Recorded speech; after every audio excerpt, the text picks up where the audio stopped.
하나님 말씀 계시록 2장 8절부터 11절까지 말씀입니다. 제가 가지고 있는 성경책은 신약 성경 400쪽 정도에 있습니다. 요한계시록 2장 8절부터 11절까지 말씀, 우리 몇 절 안 되니 함께 한 목소리로 같이 읽도록 하겠습니다. 계시록 2장 8절부터 11절까지입니다. 같이 읽습니다. 서머나 교회의 사자에게 편지하라. 처음이며 마지막이요 죽었다가 살아나신 이가 이르시되 내가 내 환난과 궁핍을 알거니와 실상은 내가 부요한 자니라. 자칭 유대인이라 하는 자들의 비방도 알거니와 실상은 유대인이 아니요 사탄의 회당이니 너는 장차 받을 고난을 두려워하지 말라. 볼지어다 마귀가 장차 너희 가운데에서 몇 사람을 옥에 던져 시험을 받게 하리니 너희가 10일 동안 환난을 받으리라. 내가 죽도록 충성하라. 그리하면 내가 생명의 면류관을 내게 주리라. 귀 있는 자는 성령이 교회들에게 하시는 말씀을 들을지어다.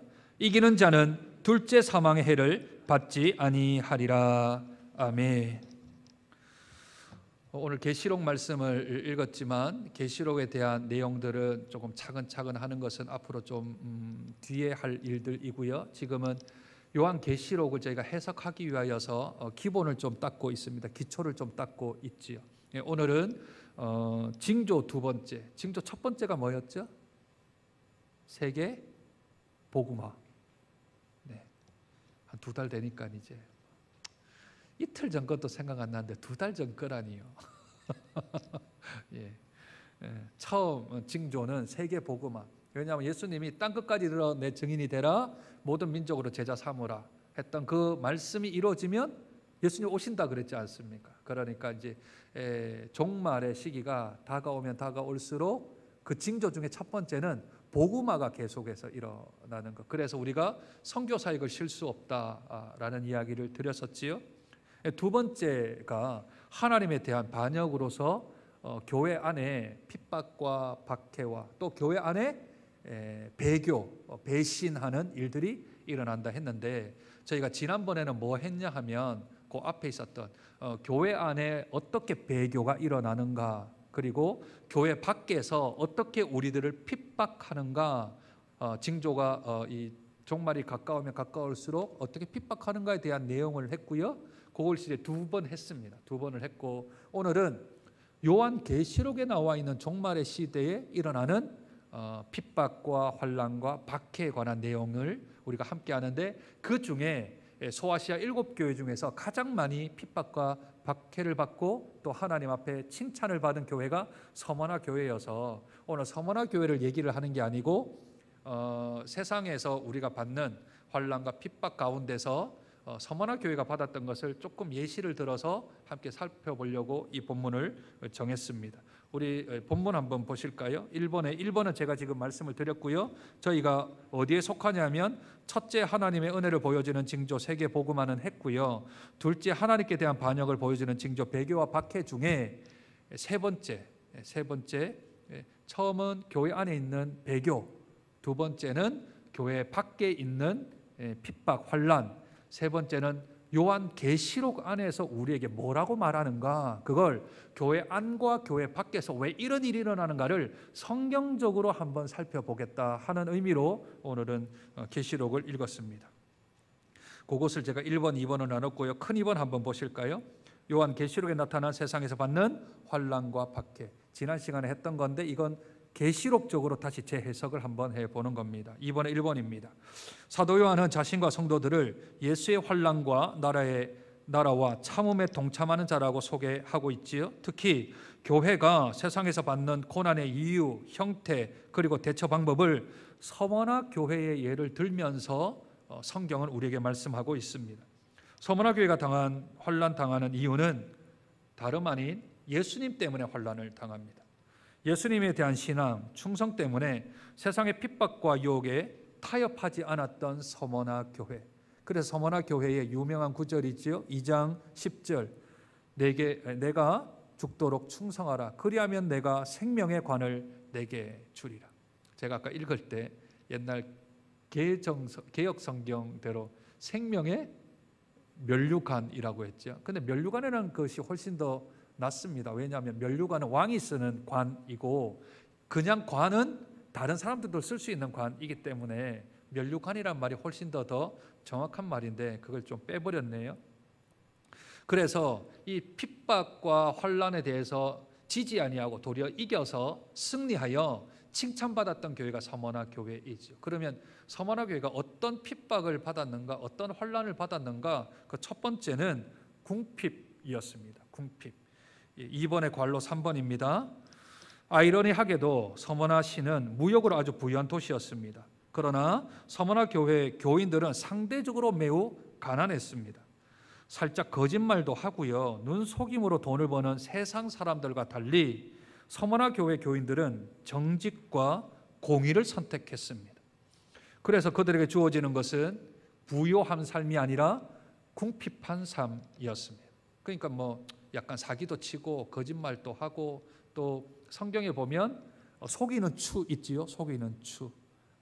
이제 달 때는 이렇게 무거운 걸로 달아줬다가 그걸 돌릴 때 가벼운 걸로 돌려서 물건을 적게 주려고 그렇게 속이는 추를 항상 주머니에 넣어 다녔다 합니다. 그래서 이걸 바꿔치기 해서 물건을 적게 주고 돈은 많이 받도록 하는 일들, 그런 것들이 이제 비일비재했는데, 그런데 서머나 교회 교인들은 그렇게 살지 않았다는 거죠. 정직하게 공의롭게 사는 거죠. 그러면 세상 사람들에게 어떤 말 들을까요? 어이구 바보야, 이렇게 듣죠. 네가 하나님 앞에서는 잘 사는지 모르겠는데 너 궁핍하다라는 이야기를 듣겠지요. 그런데 이것이 궁핍이 첫 번째 받는 환난이었습니다. 그런데 하나님은 어떻게 말씀하셨습니까? 오늘 뭐 적진 않았지만 한번 9절 한번 2장 9절 한번 다시 보실까요? 내가 내 환난과 궁핍을 알거니. 하나님이 서머나 교회 교인들의 궁핍을 아신답니다. 그런데 실상은 너가 부유한 자다. 부유한 자다. 네가 지금 재물은 없고, 네가 물질은 없고, 네 은행 잔고 통장에 얼마 없고, 부동산도 얼마 없긴 한데, 그런데 하나님이 볼 때는 야 네가 궁핍한데 그건 세상 기준이고, 내가 볼 때는 너는 부유한 자다. 왜냐하니까 천국의 적금 통장이 늘어나고 있는 거 아니에요. 그가 받는 궁핍을 인하여서, 그 궁핍이 자기가 불성실했거나 안 그러면 자기가 게을러서 오는 궁핍이 아니라 믿음대로 또는 정직하게 공의롭게 살라고 하다 보니 오는 궁핍 아니겠습니까? 그걸 하나님은 귀히 여기시고 거기에 축복하사 천국의 은행 잔고 안에 거기에 쌓아두니까 네가 보이는 부유함은 없지만 보이지 아니하는 부유함은 있으니 네가 실상은 부유한 자다라는 평가를 지금 받는 것이죠. 두 번째 핍박은 4번의 비방이었습니다. 서머나 교회는 자칭 유대인이라 하는 자들로부터 비난과 고소와 고발 등 많은 괴롭힘을 당하였습니다. 이유 없이 그들을 싫어한 유대인들은 그들을 비하하고 비방하는 말을 일삼았습니다. 예수 잘 믿으려고 하면 친지들이나 가족들이나 주위에 있는 사람들로부터 한마디씩은 좀 들어본 경험이 있지 않습니까? 그렇죠? 그런 비방을 한다는 겁니다. 더군다나 서머나 교회의 회당 근처에는 유대인들이 있는데 유대인들은 예수를 인정하지 않잖아요. 구약만 인정하니까. 그러니 구약에서 신약으로 넘어온 이 서머나 교회가 예수님을 믿으니 유대인들이 가만히 두겠습니까? 야훼만 섬겨야 되는데 예수를 섬기니 이건 잘못됐다니까 비방과 박해를 좀 가했지 않겠습니까? 세 번째는 감옥에 갇히는 일이었습니다. 5번, 예수님은 서머나 교회가 10일 동안의 환난이라고 표현된 짧은 기간에 옥에 갇힌다 그랬는데 감옥에 갇히게 될 것도 말씀하셨지요. 그러니 옥에도 갇히고 비방도 당하고 궁핍하는 거였습니다. 이 조금 더 나아가서 6번에 보면 순교까지 핍박당했습니다. 실제로 서머나 교회의 목사였던 초대교회에 폴리갑이라는 목사님이 계십니다. 서머나 교회의 초대 목사는 아니었고요, 순교한 목사님이십니다. 이것이 이제 서머나 교회의 대표적인 순교에 대한 예이겠지요. 7번입니다. 서머나 교회가 이러한 환난과 박해에 대해 보일 태도는 죽도록 충성하라는. 네가 박해가 찾아왔느냐, 환난이 찾아왔느냐, 그럼에도 불구하고 죽도록 충성하라. 예수님은 서머나 교회를 부유한 자라고 칭찬해 주시면서 죽기까지 충성하면 생명의 면류관을 너에게 주리라. 이 면류관은 왕이 쓰는 관입니다. 면류관은요 그냥 아무 관이 아니라 왕이 쓰는 면류관입니다. 우리들을 무엇으로 부르셨냐면 왕 같은 제사장으로 부르셨습니다. 그리고 하나님이 하나님 나라의 왕이시잖아요.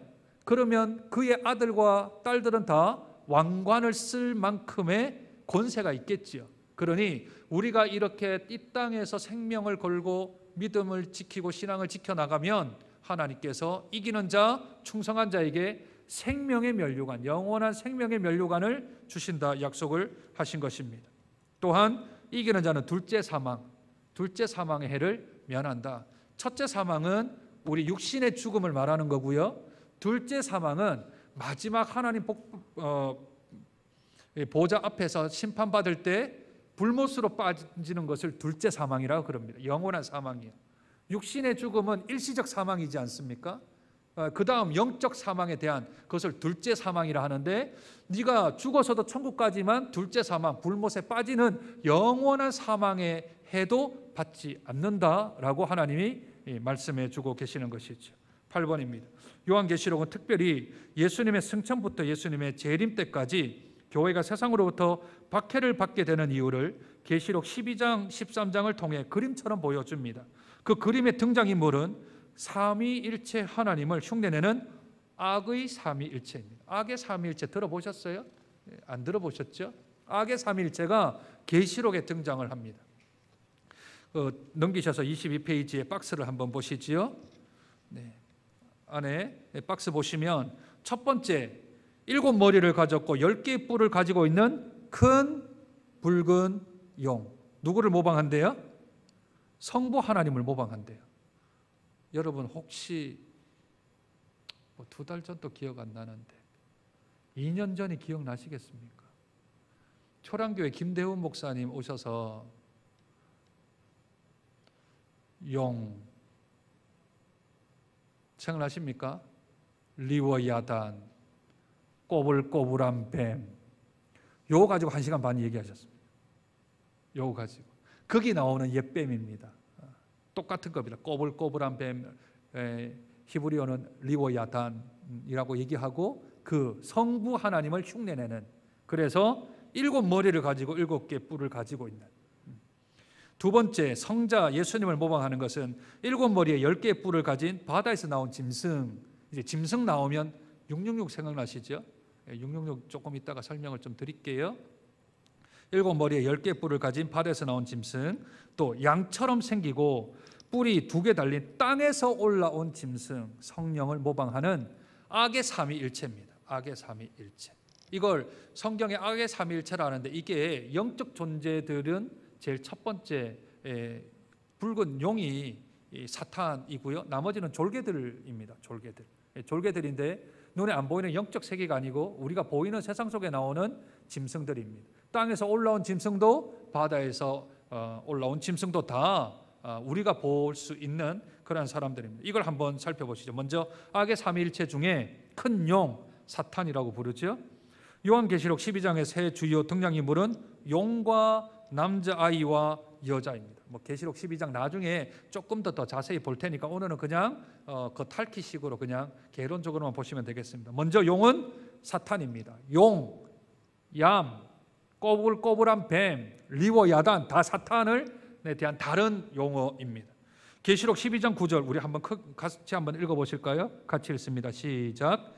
큰 용이 내쫓기니 옛뱀 곧 마귀라고도 하고 사탄이라고도 하며 온 천하를 꿰는 자라. 그가 땅으로 내쫓기니 그의 사자들도 그와 함께 내쫓기니라. 같은 말이 제가 이렇게 밑줄을 꺼놨습니다. 큰 용, 옛뱀, 마귀, 사탄. 그가 하는 일은 온 천하를 꼬드기는 일이요, 꿰는 일이요, 이런 일을 하는, 다 똑같은 단어입니다. 그런데 그냥 땅으로 내쫓길 때 혼자 쫓겨가지 않고 그의 사자들, 그의 사자들을 귀신이라고 하는 겁니다. 귀신이요. 귀신들은 다 사단의 졸개들입니다. 귀신이 이 세상에 없다 하는 건 성경하고 다른 얘기입니다. 그런데 어떤 귀신이 없냐 하면 총각 귀신, 처녀 귀신, 나무 귀신, 그런 귀신, 부엌 귀신, 뭐 이런 귀신은 없고요. 그리고 조상 귀신 이런 거는 없어요. 이런 거는 없고 사탄, 루시퍼의 졸개들 귀신들은 있습니다. 그 영적 존재로 예수님도 이 귀신을 내쫓으시잖아요. 그러니까 귀신 존재는 있습니다. 그런데 그 귀신이 우리에게 영향력은 줄 수 있습니다. 영향력은. 그러나 영향력은 줄 수 있지만 그 귀신이 우리한테 들어올 수 있을까요? 없을까요? 있을까요? 없을까요? 헷갈리시나요? 그러면 정확하게 질문을 좀 드려볼까요? 있을까요? 없을까요? 네, 없죠. 왜 없을까요? 귀신보다 더 큰 영이 우리 안에 들어와 있기 때문에 그렇습니다. 귀신보다 훨씬 더 큰 강하고 크신 이 세상의 그 어떤 귀신도 우리를 어찌할 수 없는 영이 들어와 있습니다. 영이. 그 영이 누구시죠? 성령이요. 성령이 우리 안에 계시잖아요. 그렇죠? 성령은 능력이 아니고요. 성령이 하나님이십니다. 성령 하나님이 우리 안에 계시는데 귀신이 우리한테 어떻게 들어옵니까? 다만 영향력은 줄 수 있죠. 어떻게 해요? 예수님도 사탄에 이끌려서 시험을 3번 받았잖아요. 3번 시험은 받았을지언정 사탄이 예수님을 안에 들어오거나 어떻게 할 수는 없었지요. 그러니 영향력은 줄 수 있다는 겁니다. 그러나 우리 안에 들어올 수 없습니다. 우리 안에 주장할 수 없습니다. 그러니 사단의 졸개 귀신의 존재는 우리가 인정을 하고요. 그 귀신의 존재는 우리가 능히 이길 수 있습니다. 내가 이기는 게 아니고 내 안에 계시는 성령이 거하시기 때문에 절대 들어올 수 없습니다. 절대. 네. 이해되시지요? 자, 또 계시록 12장의 용의 모습은 이렇게 묘사합니다. 계시록 12장 3절 한 큰 붉은 용이 있어 머리가 7이요 뿔이 10이라 그 여러 머리에 7 왕관이 있는데 이걸 좀 설명합니다. 밑에 용이 7머리를 가지고 있고 7머리에 7 왕관을 쓰고 있다는 것은 사탄이 하나님의 주권에 대한 모방자임을 보여줍니다. 또 용은 10개의 뿔을 가지고 있습니다. 뿔은 고대 사회에서 권세와 능력을 상징합니다.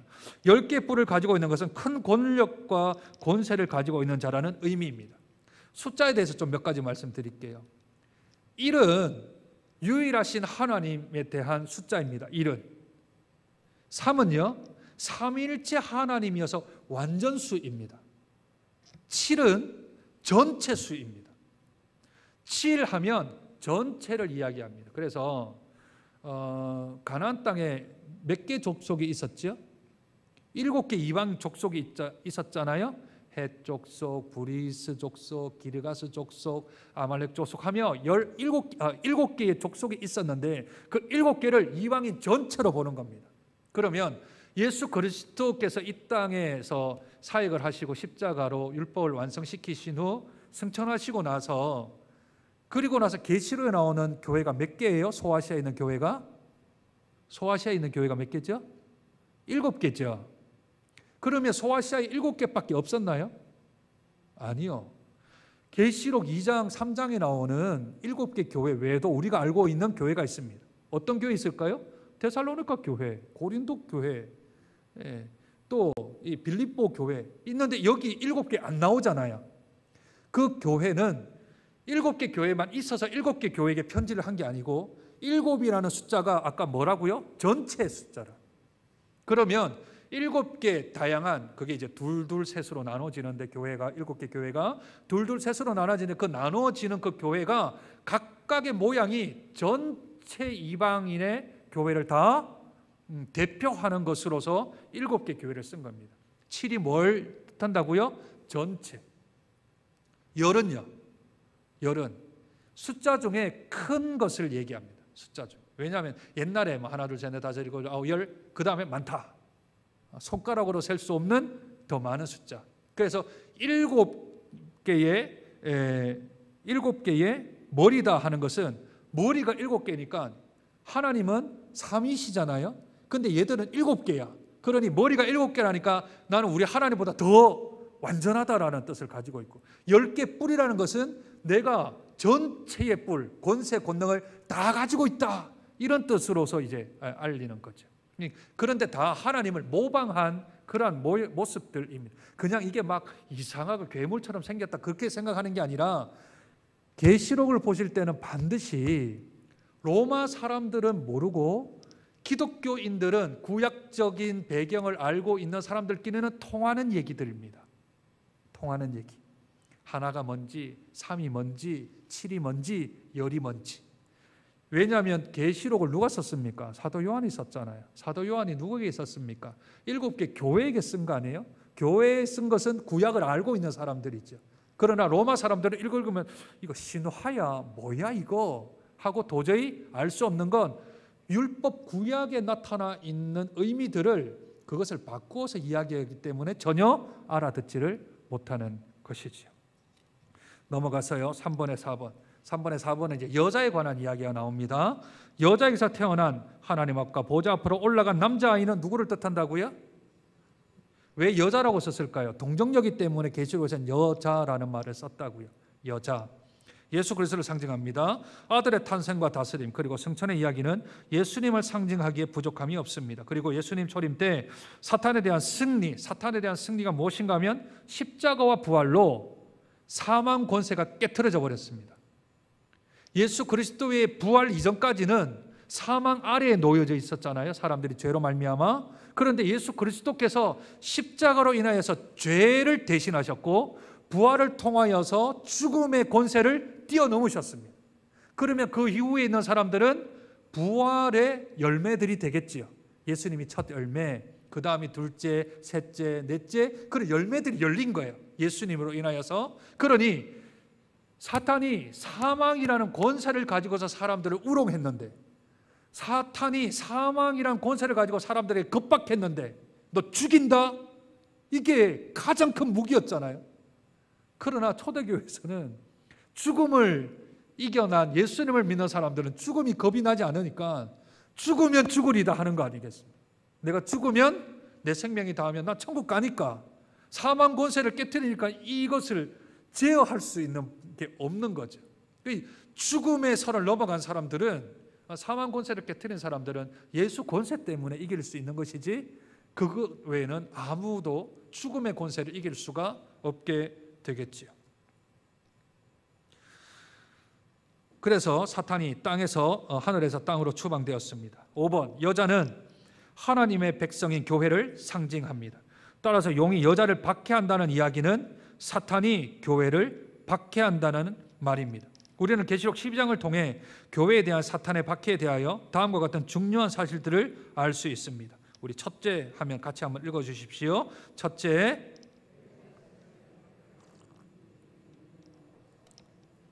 그렇습니다. 세상이 교회를 박해하는 것은요, 세상이 우리를 교회를 박해하는 게 아니고 사탄이 조종을 해서 우리를 박해하는 거죠. 그러니 성경은 우리를 박해하는 그 사람을 미워하지 말고 그 사람의 죄성이나 그 사람을 움직이는 사탄을 미워해야 되죠. 우리가 싸울 대상은 사람이 아니고요, 그 사람 뒤에 있는 영적 존재와 우리들은 공중권세 잡은 자와 싸워야 합니다. 둘째, 같이 읽습니다. 시작.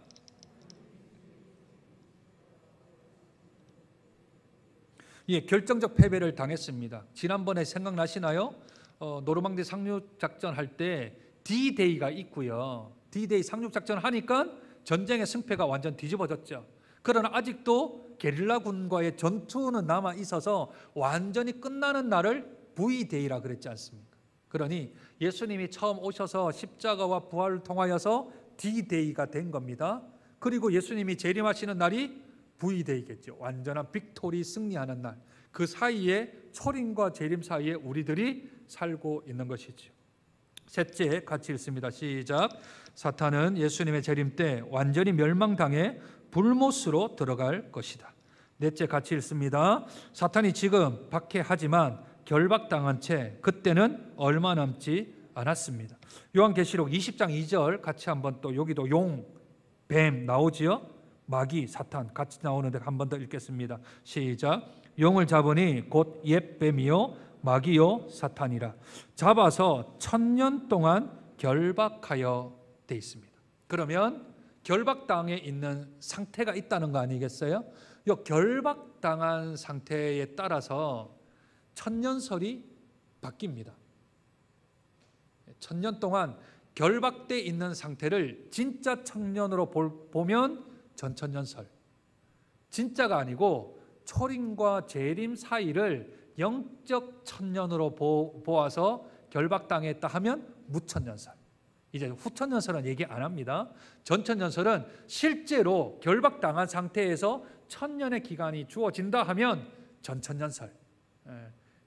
그리고 이게 천년이 아니고 그냥 이거는 영적인 의미이고 초림부터 재림까지의 결박되어서 우리가 전도하고 선교하는 것을 결박했다라고 말하는 것, 그 무천년설. 지난번에 한 번을 설명을 드렸는데 나중에 한 번 더 또 다시 설명드릴 때가 있을 것입니다. 다섯째 같이 읽습니다. 시작. 비록 교회가 사탄에게 지는 것 같지만 결국 교회가 승리할 것입니다. 예수님도 사탄에게 지는 것처럼 보이잖아요. 십자가에 달리셨으면. 그런데 결국 승리한 것처럼 교회가 지는 것 같지만 결국 승리하게 될 것입니다. 밑에 7번이요. 하나님께서 사탄의 물리적인 박해를 교회에 허락하시지만 교회를 영적으로 양육하고 보호하고 계신다는 사실을 기억해야 합니다. 사탄은 자신의 두 하수인, 이제 거느리는 자들이지요. 바닥에서 나온 짐승, 요한복음 계시록 13장 1절에 10절, 땅에서 올라온 짐승 11절에서 18절을 통해서 이제 교회를 박해할 겁니다. 그러면 이 짐승들이 누구냐를 우리가 이제 살펴봐야 하겠지요. 악의 삼위일체, 바다에 나온 짐승과 땅에서 올라온 짐승 한번 보시죠. 23페이지 제일 위에 먼저 바다에서 나온 짐승은 용을 닮았습니다. 하나님과 하나이신 예수님이 우리 하나님의 본체이듯이 이 또한 성자 예수를 모방하기 때문에 용을 닮았죠. 이 짐승은 요한계시록 기록할 당시에는 로마 제국과 로마 제국의 황제를 상징합니다.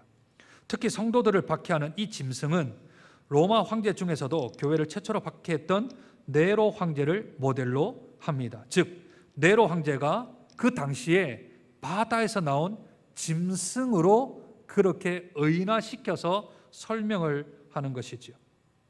2번, 그러나 이 짐승은 로마 제국의 네로 황제만 아니라 예수님의 승천부터 재림까지 교회사를 통틀어 어느 시대, 어느 지역에서나 하나님의 백성인 교회를 박해하는 국가나 국가의 통치자들에 대한 상징입니다. 그러면 바다에서 나온 짐승은 국가 지도자들이나 위정자들 중에 예수님을 박해하고 교회를 핍박하는, 지금 현재에서는 북한의 김정은 정권이 지금 바다에서 나온 짐승의 역할을 하지 않습니까? 지하 교인들을 박해하지요. 쿠바에도 박해를 합니다. 쿠바에도 예수 못 믿게 합니다. 박해하지요. 그리고 이슬람 정권 안에서 정부에서 핍박하는 사람들은 다 계시록적으로 보면 바다에서 나온 짐승들입니다. 그런데 네로 황제를 짐승이라 하면 가만히 있겠습니까? 그 사람들이. 그러니 그들끼리만 알아낼 수 있는 것들을 사용을 하는 거죠.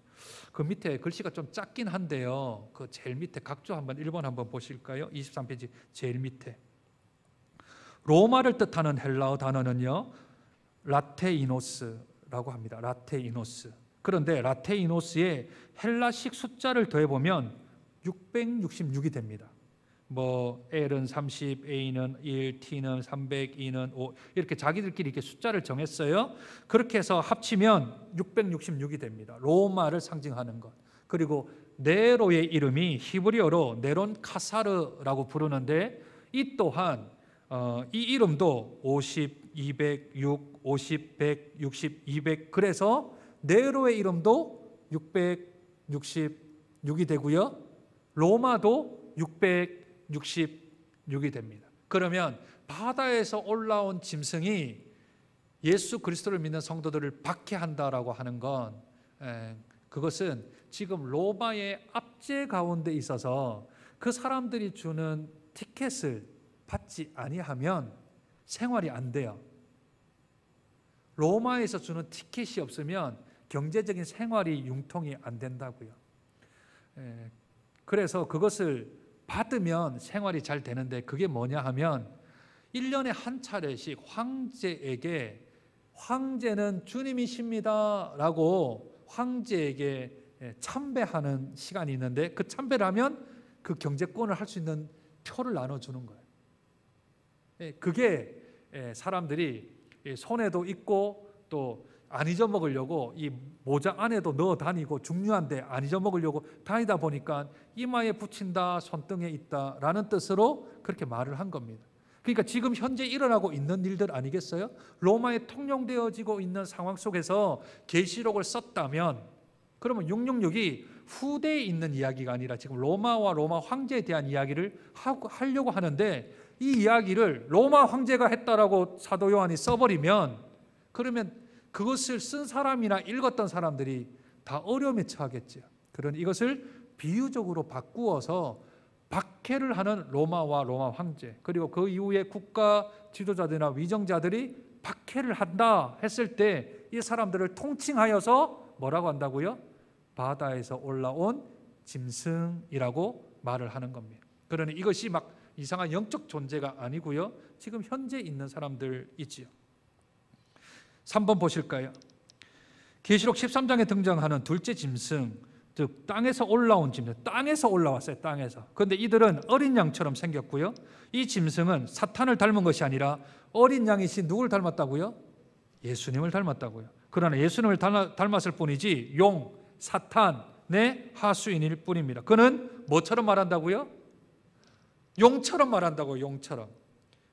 용처럼 말하는 거죠. 사탄으로 말하는 거예요. 아무리 어린 양의 모습을 가지고 있어도 말하는 게 뭐라고요? 사탄이라고요. 용의 말을 한다고요. 사탄의 말을 한다고. 모양은 뭐 같아요? 모양은 어린 양 같다고요. 생김새는 어린 양인데 말하는 건 사탄이 하는 말을 한다고요. 누굴까요, 그 사람들이? 조금 더 보실까요? 계시록 16장 4번 갈로 4번 같이 보겠습니다. 같이 읽으시죠. 시작. 땅에서 올라온 짐승은 악의 삼위일체 중 성령을 모방하는 존재라서 거짓 선지자라 불립니다. 거짓 선지자예요. 거짓 선지자가 자기가 거짓 선지자라고 말할까요? 참 선지자라고 말할까요? 자기가? 가짜가 누가 가짜라고 말해요? 가짜는 내가 진짜다. 진짜 슈퍼 울트라 진짜 참 원조 다 붙여서 그렇게 얘기를 하죠. 그러니까 선지자니까 무엇을 입고 있냐면 어린 양의 모양을 가지고 있는 거죠. 근데 말은 용이 하는, 사탄이 하는 말을 하는 겁니다. 계속 16장 13절 새 들어온 영이 뭐였습니까? 아까 성부 모방하고 성자 모방하고 성령 모방했던 악의 삼위일체요. 이 새 영이 용의 입과, 용은 사탄이라 그랬죠. 용의 입. 두 번째 짐승의 입. 이 짐승은요 바다에서 올라온 국가 위정자들 중에 기독교인들을 탄압하고 환난을 주는 사람들. 세 번째는 거짓 선지자 입에서 나온다 해서 땅에서 나온 짐승은 아예 대놓고 거짓 선지자라고 성경이 말을 해요. 짐승은 말을 왜 못한다 그랬어요? 로마 황제라 그랬잖아요. 로마 황제니까 로마 황제 이야기를 어떻게 해요? 그러니까 로마 황제 얘기는 그냥 짐승의 입이라고 얘기를 하고, 용의 입, 짐승의 입, 거짓 선지자의 입이라고 성경이 그냥 새 영, 악의 삼일체를 그렇게 설명을 하는 거죠. 계시록 20장 10절 거기는 그 짐승과 거짓 선지자, 용의 하수인들인 그 짐승과 거짓 선지자도 있어 세세토록 밤낮 괴로움을 받는다. 이들도 다 어디로 빠지냐면 불못에 빠지게 되어지죠. 5번 이 둘째 짐승, 즉 거짓 선지자가 하는 일은 기본적으로 사람들을 첫째 짐승에게 경배하게 하는 것. 첫째 짐승이 뭐예요? 첫째 짐승 국가 위정자예요. 박해하는 국가 위정자들에게 그들은 경배하도록 만드는 거죠. 어떻게 해요? 황제에게 이렇게 우리는 절해야 된다, 또는 황제에게 주님이라고 고백해야 된다, 이렇게 가르친다라는 것입니다. 밑에 보세요. 계시록 13장 12절 그가 먼저 나온 짐승의 모든 권세를 그 앞에 행하고 땅과 땅에 사는 자들을 처음 짐승에게 경배하게 하니. 둘째 짐승 거짓 선지자가 처음 짐승 로마 황제와 로마의 위정자들에게 경배하도록 만들다라는 게 거짓 선지자라는 것입니다. 6번, 첫째 짐승을 경배한다는 것은 기본적으로 로마의 황제를 숭배하는 모델로 합니다. 초대교회가 박해받은 이유는 기독교가 로마 제국의 황제 숭배를 거부했기 때문입니다. 땅에서 나온 짐승이 거짓 선지자는 황제 숭배를 주장한 로마 제국 내 도시의 대표자들로 구성된 의회원을 모델로 하죠. 아래 표를 보시면 바다에서 나온 첫째 짐승, 자신을 신격화하거나 기독교를 박해하는 모든 정치 권력자. 땅에서 나온 둘째 짐승, 신격화를 조장하거나 또는 조장하는 종교나 이념들을 전파하는 거짓 선지자들을 말하는 것입니다. 7번, 계시록에는 사람들을 언제나 둘로 구분합니다. 하나님의 인을 맞은 사람들과 짐승의 표를 받은 사람들입니다. 어린 양을 따르든지 짐승을 따르든지 둘 중에 하나입니다. 중간은 없습니다. 보좌에 앉으신 하나님과 어린 양을 경배하든지 아니면 용, 사탄과 짐승, 국가 위정자들을 경배하든지 둘 중 하나입니다. 666은 정치적인 권력을 사용해서 교회를 박해하는 국가나 정치 지도자들에 대한 상징입니다. 예수님의 초림부터 재림까지 교회사 전체를 통해 하나님의 백성인 교회를 박해하는 정치 지도자들은 모두 666이라는 이름으로 상징될 수 있습니다. 로마 제국의 황제 숭배는 1년에 한 번씩 황제 신전에서 황제를 향해 향을 피우고 황제는 주님이시다라고 공언해야 합니다. 그러면 증명서를 발급받았고요. 이 증명서만 있으면 1년 동안 어떤 신을 섬기든지 어떤 종교를 믿든지 상관하지 않았습니다. 그러나 기독교 신자들은 오직 예수님만 주님으로 고백했기 때문에 황제는 주님이시라고 공언할 수 없었습니다. 그래서 황제 숭배를 거부한 대가로 엄청난 고난을 받게 되었습니다. 이로 인해 경제적인 어려움과 유대인들의 밀고와 감옥에 갇히는 일과 심지어 순교까지 당했습니다. 예수님도 주님으로 믿고 황제도 주님으로 믿는 타협, 그들은 융통성이라 말합니다. 야, 이것만 고집하지 마라 하지요. 예수님과 황제를 동시에 두 주인으로 섬기는 타협을 했다면 고난을 받을 이유가 없었겠지요. 그렇죠? 666에 대해서 한 가지만 좀 말씀드릴게요. 90년도에 우리나라에 바코드가 처음 들어왔습니다. 지금은 여러분 다 바코드 찍으시죠? 안 찍나요? 예, 마트 가거나 또는 있는 편의점 가도 다 마트 다 찍잖아요. 그때 세대주의적 전천연설을 믿는 목사님들이 바코드 찍으면 천국 못 간다 그랬습니다. 여기 이제 다 못 가죠. 바코드 찍었으니까. 그러다가 요즘 이제 조금 더 약간 극우적인 보수 단체에서 미국에서 개발된 베리칩이라는 칩을 몸 안에 주입을 하면 구원을 못 받는다. 그래서 베리칩은 우리 몸에 넣으면 안 된다. 그거 다 세상이 우리를 조장하려고 그러고 주장하려고 하기 때문에 넣는 거다. 베리칩이 뭐냐 하면 지금은 이제 미국에서 환자들한테 좀 사용하는 건데요. 그 환자의 모든 의료 기록을 조그만한 아주 마이크로 아주 눈에도 보이지 않는 그 자그마한 칩을 몸속에다가 주입을 하는 겁니다. 그러면 주입을 해놓은 상태는 내 몸에 있겠지요? 그러면 병원에 가면 병원에 가서 스캔만 딱 뜨면 그 몸에 어디 있든지 간에 그 베리칩이 그러면 이 사람이 이전에 있었던 모든 의료 기록이 다 뜨는 겁니다. 그러면 굳이 2번이나 3번이나 검사하지 아니하고 이 환자를 빠른 시간 내에 단시간 내에 이 사람을 살릴 수 있도록 몸 안에 주입하는 게 베리칩입니다. 들어보셨나요? 아직까지 우리나라에서는 상용하지 않는데 베리칩 이야기가 나오니까 좀 극단적인 그런 보수 목회자들 가운데서 주장하시는 분이 베리칩이 몸에 들어가면 구원 못 받는다 그럽니다. 베리칩이 우리 몸 안에 들어가면 구원을 못 받는데 그래서 절대 베리칩을 받으면 안 된다. 그 얘기는 90년대 바코드 찍으면 구원 못 받는 거하고 똑같은 겁니다. 그렇죠? 네. 만약 나는 베리칩을 안 넣겠다 했는데 나라에서 강제적으로 나한테 몸에 주입을 했어요. 한 건 아니고요. 그렇게 보시지 마시고 한 것처럼 보시지 마시고 만약 제가 거부했는데 저도 모르는 사이에 사지를 잡고 저 안에 총을 쏴서 몸속에 베리칩을 넣었다고 칩시다. 그러면 제가 베리칩을 넣기 전까지는 구원받았는데 나라에서 강권적으로 제 몸에 베리칩을 넣었을 때 제 구원이 없어지나요? 이게 그냥 상식적으로 생각을 하면 제가 생명책에 기록이 돼 있었는데 베리칩을 넣고 그래 너는 이제 구원 못 받는다고 주입을 하는 순간 생명책의 이름이 서서히 지워지더니 모래 제 이름처럼 사라질까요? 그죠? 조금만 생각하시면 예수 그리스도의 십자가의 보혈의 공로가 내 몸에 뭐 하나 넣는 것 때문에 없어진다면 그럼 우리 안 믿어야 됩니다. 이 거짓말입니다, 이거. 그죠?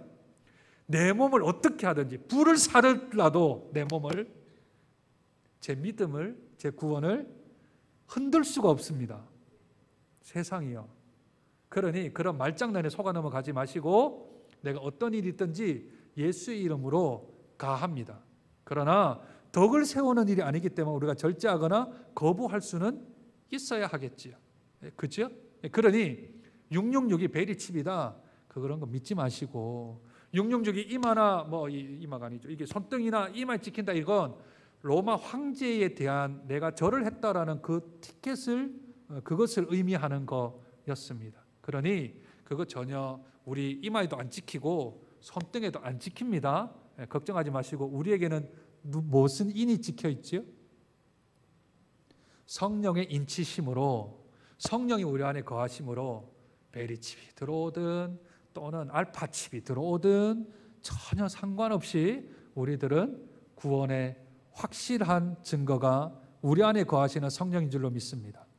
만약 너 안에 성령이 있는 줄 어떻게 아냐 그렇게 물으시걸라, 네 안에 성령이 있다는 증거가 뭐냐라고 질문을 받으시면 어떻게 대답해야 하냐 하면 고린도전서 12장 3절에요.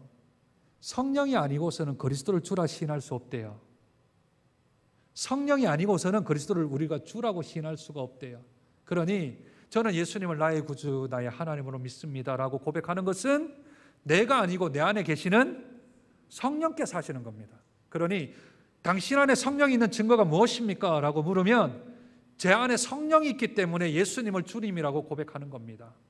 그렇게 대답하면 됩니다. 누가 이런 것에 대한 것을 증명받았죠? 베드로가 가이사랴 빌립보에서 예수님이 묻습니다. 너는 나를 뭐라고 하냐 물었더니 주는 그리스도시요 살아계신 하나님의 아들이십니다 라고 고백하지요. 그 뒤에 예수님이 이렇게 말씀하십니다. 네가 이렇게 한 것은 네가 아니요 하늘에 계신 아버지께서 하신 거다 라고 말을 하는 겁니다. 그때는 오순절 성령이 임하지 않았기 때문에 하나님께서 직접 그 베드로 마음 안에 믿음을 주셔서 성령을 주셨겠지요. 그래서 성령이 거했기 때문에 고백을 한 겁니다. 그러니 저와 여러분도 예수님이 나의 주님이십니다. 예수님이 나의 구원자십니다. 예수 그리스도로 인하여서 내가 천국에 소망이 있게 되었습니다라고 고백하는 사람들은 다 그 안에 성령이 거하십니다. 그래서 성령이 우리들은 인침을 받았기 때문에, 성령의 인치심을 받았기 때문에, 그러니 우리들은 우리가 신앙생활을 열심히 했거나 공로를 쌓았거나 봉사생활을 했거나 그것 때문에 우리가 천국 가는 게 아니고 성령께서 우리에게 믿음을 주사 우리 안에 거하셔서 그 성령의 인치심, 에베소서 1장 3절부터 14절까지 기억나시죠? 3절부터 6절까지 성부 하나님의 예정하심과 택하심, 7절부터 12절까지 성자 예수님의 피 흘림과 제사함, 성령 하나님의 인치심, 도장 찍어 인치심과 보증하심, 이 구원의 삼박자, 이 6가지 예정하시고 택하시고 피 흘려 죄사하사 우리를 인치시고 인정해 주시는, 보증해 주시는 성부, 성자, 성령 삼위 하나님의 구원의 역사로 우리들은 하나님의 자녀가 되고 천국 백성된 줄로 믿습니다. 그러니 세상이 우리를 어찌할 수 없습니다. 세상이 어떤 것을 해도 우리들은 구원에서 이탈할 수 있는 자격이 없습니다. 왜냐하면 우리가 그 구원을 얻은 게 아니니까. 우리가 해서 얻은 게 딴 게 아니거든요. 구원이 우리로 말미암은 것이 아니기에 우리로 말미암아 구원이 취소 안 되는 겁니다. 이 어려운 교리를 이해하시겠습니까? 우리로 말미암아 구원이 임한 게 아니기 때문에 우리로 인하여서 구원이 없어지지 않는다니까요. 하나님이 우리를 위해서 구원의 일을 하셨기 때문에 하나님이 마음이 바뀌시지 않는 한, 근데 그분은 불변하시잖아요. 그러니까 우리의 구원은 취소될 수가 없다는 겁니다. 우리에 의해서 된 것이 아니기 때문에. 결론입니다. 4번의 1번. 이처럼 요한계시록 12장 13장은 교회가 예수님 재림 때까지 박해받는 가장 중요한 이유를 말합니다. 그것은 사탄이 최후의 심판을 받기 전까지 교회를 박해하는 주동자며, 사탄은 국가의 정치 지도자들과 종교 지도자를 통해 박해를 시행한다는 것을 이제 똑똑히 보여주지요. 예수님의 재림 전에 일어날 중요한 징조 가운데 하나는, 같이 읽읍시다. 같이 시작. 사탄의 세력이 하나님께 계속적으로 반역한다는 겁니다. 그게 국가를 이용하든, 그게 지도자를 이용하든, 그게 어떤 권세자를 이용하든, 어떻게 하든지 간에 교회는 계속해서 박해를 받게 되어져 있습니다. 사탄이 교회를 박해하고 미혹하는 방법은 언제나 똑같습니다. 그 밑에 보시면, 첫째, 교회를 안에서 공격하는 방법. 교회 내에 거짓 선생들을 일으켜서 이단으로 만들거나 배교, 배신하도록 우리를 미혹하게 만드는 것. 두 번째는 교회 밖에서 공격하는 거죠. 국가나 권력자를 통하여서 핍박이나 환난이나 박해를 가하는 것. 그래서 믿음이 자라지 않도록, 신앙을 가지지 못하도록 방해하는 것이 이 사탄의 목적입니다. 3번, 그러므로 교회는 예수님 재림 때까지 교회 안에서 일어나는 이단과 배교, 그리고 교회 밖으로부터 받는 핍박, 환난, 박해가 예수님의 재림 전까지 일어날 일임을 알고 잘 대처해야 합니다. 그렇다면 사탄의 공격에 대해 교회가 잘 대처하는 방법은 뭐겠습니까? 첫째, 같이 읽습니다. 시작.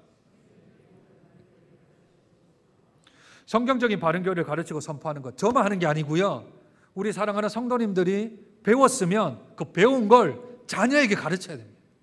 자녀에게. 가정에서부터 저 가르치고 또 이 선포하는 것 목사님이나 하는 거 아닌가? 아니요. 코로나 시대 때 우리가 충격을 받았지 않습니까? 교회를 못 올 수 있다니까요. 교회를 못 올 수가 있다고요. 이런 걸 생각을 한 번도 못 해봤는데, 교회 못 오면 우리 가정의 믿음은 우리 가정이 지켜야 됩니다. 그죠? 그러니 내가 교회에서 배웠어요, 내가 깨달음이 있어요, 그러면 그거 우리 자녀들한테, 최소한 자녀들한테는 가르치고 선포해야 됩니다. 둘째, 같이 읽습니다. 시작. 성도들은 그 가르침을 잘 배우고 믿으며. 셋째, 교회가 성경의 기초 위에 굳건하게 세워져서 판단력과 분별력을 가지고 악에게 지지 않고 말씀으로 이겨내는 방법 외에는 없습니다. 그러면 교회를 분리시킨다, 교회를 분열시키는 것, 이거 하나님이 하시는 일입니까? 사탄이 하는 일입니까? 사탄이 하는 일이죠. 그러면 하나 되게 하시는 것, 연합되게 하시는 것, 누가 하는 일입니까? 하나님이 하시는 일이죠. 진리 안에서요. 진리가 아닌 것도 하나 될 수는 없겠지요. 그러나 진리 안에서, 예수 안에서, 성경 안에서, 복음 안에서 어떻게든지 양보하고 내가 희생하고 헌신해 주어서 그렇게 내가 그를 위하여서 양보한다면 그 일은 연합되는 일이기에 하나님이 하시는 일들입니다. 그러니 세대가 악하면 악할수록 교회를 더 분열시키고 분리시킬 것입니다. 그 안에 배교하도록 거짓 선지자, 거짓 교사들도 사탄이 파송을 할 겁니다. 이런 데에 우리가 경각심을 가지고 바른 진리 안에, 바른 성경 안에서 반듯하게 서 있어서 판단력과 분별력을 가져서 그게 넘어지지 아니하는 우리 멋진 우리 장정교회 성도님 되시기를 주님의 이름으로 축복드립니다. 우리 주기도문 할까요? 하늘에 계신 우리 아버지여, 이름이 거룩히 여김을 받으시오며 나라 임하옵시며 뜻이 하늘에서 이루어진 것 같이 땅에서도 이루어지이다. 오늘 우리에게 일용할 양식을 주시옵고 우리가 우리에게 죄 지은 자를 사하여 준 것 같이 우리의 죄를 사하여 주시옵고 우리를 시험에 들지 말게 하시옵고 다만 악에서 구하옵소서. 대개 나라와 권세와 영광이 아버지께 영원히 싸움나이다. 아멘.